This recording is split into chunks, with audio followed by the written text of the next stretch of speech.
ஆறுமுக பெருமானுக்கு இருக்கிற இந்த கந்தசஷ்டி விரதத்தோட 7 நாளையும் கடைபிடிக்க முடியல அப்படிங்கிறவங்க சூரசம்ஹாரம் நடக்கிற அன்னைக்கு ஒரு நாள் மட்டும் கூட கந்தசஷ்டி விரதத்தை கடைபிடிக்கலாம்.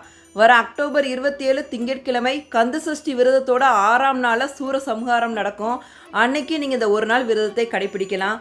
சஷ்டி திதி திங்கட்கிழமை அதிகாலை 3:25 மணிக்கு துவங்கி அடுத்த நாள் செவ்வாய்க்கிழமை அதிகாலை 4:35 மணி வரைக்கும் இருக்கு. சஷ்டி அன்னைக்கு முருகப்பெருமானுக்கு விரதம் இருக்கிறது ரொம்ப ரொம்ப சிறப்பு வாய்ந்தது. அதுவும் சூரசம்ஹாரம் நடக்கிற அன்னைக்கு விரதம் இருக்கிறது ரொம்ப ரொம்ப சக்தி வாய்ந்தது. ஒரு நாள் விரதம் எப்படி கடைபிடிக்கிறது அப்படிங்கிறத பார்க்கலாம். அக்டோபர் 27 திங்கட்கிழமை பிரம்ம முகூர்த்தத்திலே எந்திரிச்சு நல்லா தலைக்கு குளிச்சுடுங்க. முருகப்பெருமானோட படம் இல்லாட்டி விக்கிரகம் வச்சுருந்தீங்கன்னா முருகப்பெருமானை அழகாக அலங்காரம் பண்ணி சட்கோண தீபம் ஏற்றி அதில் 6 விளக்குகளை ஏற்றிடுங்க.